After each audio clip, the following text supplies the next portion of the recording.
true talk, you can check your history. Had the whole world out there trying to moonwalk. Mr. T introduced the Mohawk. The first WrestleMania, he teamed up with Hulk Hogan. And there was no PlayStation or Nintendo, just one joystick, one button. It was simple, I gotta admit y'all. Atari was the shit y'all. Pac-Man, Pinball, Donkey Kong, Pitfall. Biggie wasn't famous yet, neither was Tupac. But LL Cool J had me wanting a boombox shit. What was he, 15 on the scene, talking about crushing rappers like a jelly bean?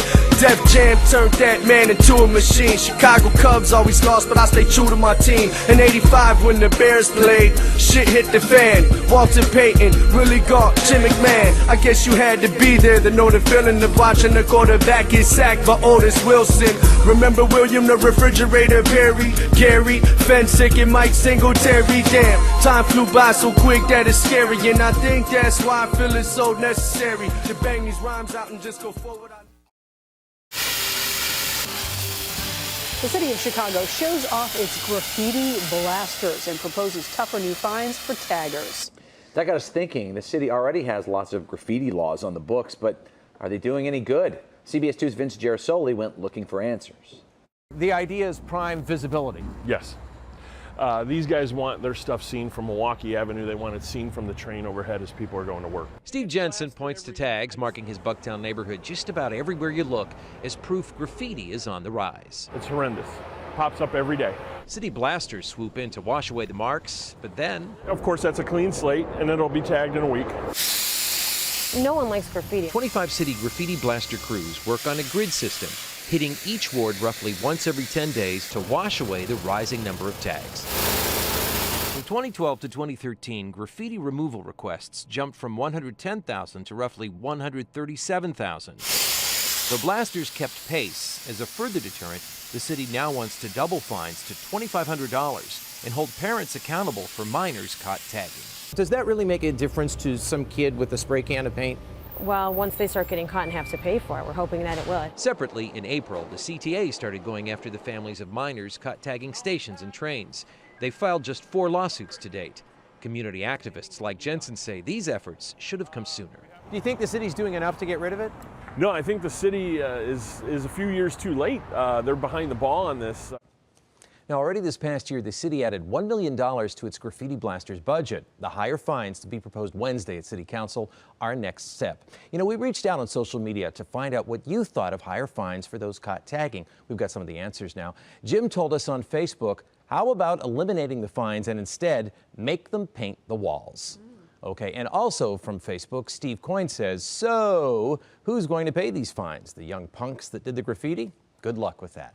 You know, but you have to start somewhere. Yeah, and they certainly have their work cut out for them with all the graffiti around town. That's right, and you know, with these blasters swooping in, the faster they can get the graffiti gone, that's also a deterrent, because if your work is wiped away, you might not want to go back and do it again. But isn't this likely to be a cat and mouse game? You get rid of all the graffiti and then next day somebody's putting it back up. Yeah, but you got to do something, right? Yeah, You're going to start somewhere. Right. Thank you.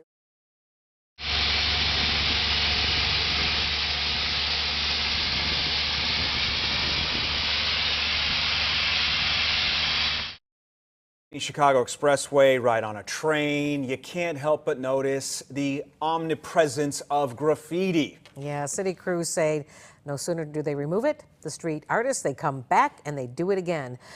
We've got Roger Romanelli. He's the executive director of the Fulton Market Association, and he is here to tell us about the negative impact that graffiti has on our city. Thank you so much for joining us this morning. Yes, good morning. Good morning. You know, I know we see it every day. You know, Scott and I drive on the Ike. We see it on the Ike. We know that it's pretty much on every expressway. And, you know, and it's true. Some of the artwork, or some of it is artwork, it looks pretty incredible. But we're mainly talking about the street graffiti, gang graffiti, where they tag a building with their gang sign in an effort to kind of put rivals on notice that this is their turf, right? That's right. That's right. There's really 2 kinds of graffiti. There's authorized graffiti, where artists come and paint on buildings. And then there's unauthorized, illegal graffiti, which damages property. It makes our city look bad. And a lot of times the words they use aren't pretty. I have to admit, I don't know what Mayor Lightfoot's stance is on it. I know back in the days of Mayor Daley, they had graffiti busters who would go out and as quickly as they could, you know, paint over whatever was there. Are those days behind us? No. In fact, I want to really thank the Chicago Department of Sanitation's Graffiti Blasters program. I work directly with them. They are wonderful. And the big problem, I think, is that we need the public. We need all of your viewers to be empowered to call 311 or report these crimes. And these are legitimate crimes. We need people to report these to the city. The graffiti blasters will come out if they can blast off the brick with their baking soda and their powder, they'll get it off the brick. If they have to paint over, they'll paint over. But look, this Graffiti Blasters program, they're ready to roll. We just need the public to call in and to demand that, look, we can't have these crimes happen because they're very serious graffiti crimes. Well, talk to us about this so that people can understand the dynamic here. Why is it so important to stay on top of this type of vandalism? I mean, I know the answer here, but I want you to explain to our viewers how this becomes even bigger, a bigger problem in an area.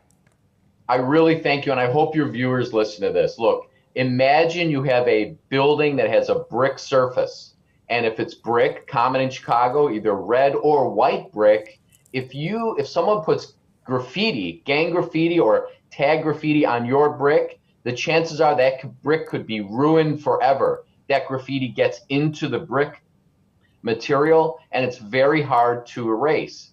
The other piece is that once graffiti starts in our Fulton Market neighborhood, we're having a rash of graffiti. So once they hit one building, then all the taggers got to come back and hit the other buildings to compete with each other. So then you got, 20 buildings hit and city structures all of a sudden. And the third piece is, remember, Chicago is the greatest city, and we want to have people in from out of town and from the suburbs. So a lot of our wedding halls and our banquet halls have been calling our association saying, we've got people coming in from the suburbs out of town. They feel uncomfortable in our city. They see all this graffiti. They say, we're not safe. We're not going to have our wedding in Chicago. So you got damage to property. You've got gangs competing. You've got weddings and banquet halls.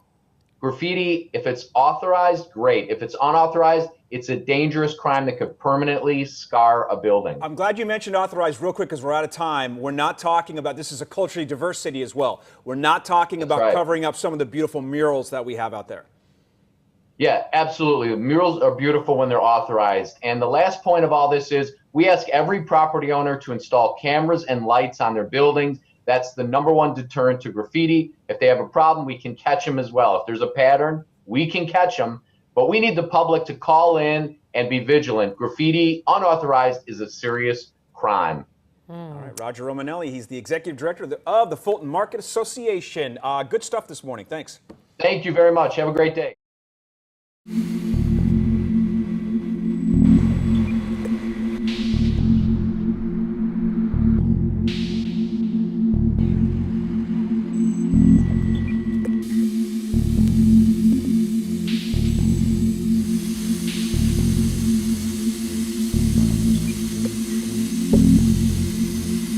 We remove graffiti all over the city, both on private and public property. We do it through 2 different ways. We either blast it if it's on a brick, which is a baking soda and water mixture, or we will paint over it with a white or brown paint. In February of 2012, we began a grid system. We grid out each area in each ward where the graffiti's at so we can concentrate on those areas. We do a rotation in each ward where we go in and we hit it hard in those areas. We still have other crews that do emergency removal when needed, but we concentrate on the areas that are bad in the grid. We've actually removed 12,000 more graffiti removal jobs than we have last year. We're at about 64,000 removal jobs to date.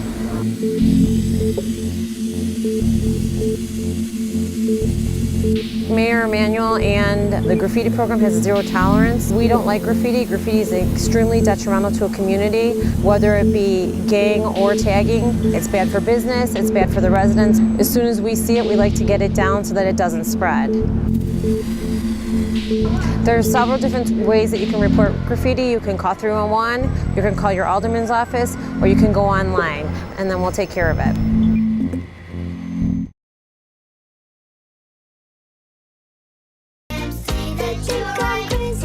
I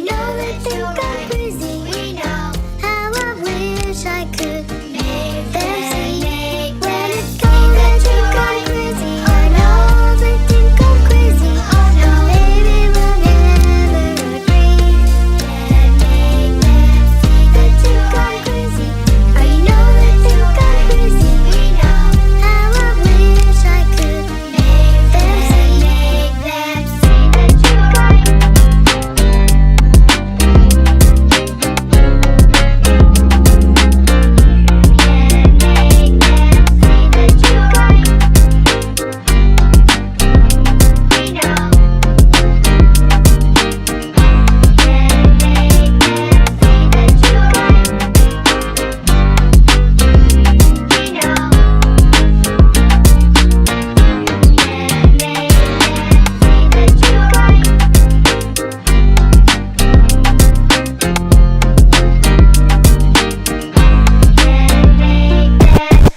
you'll do it for me.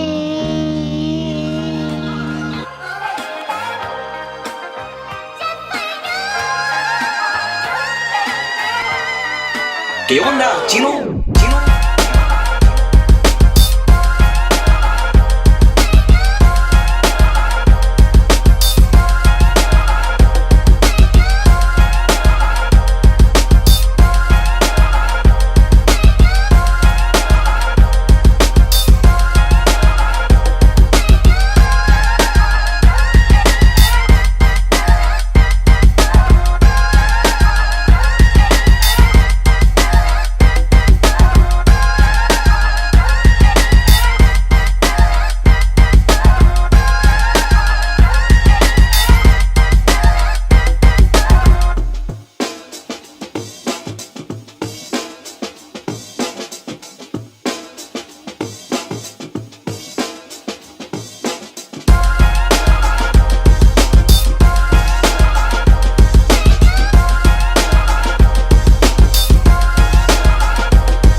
¿Qué onda, chino?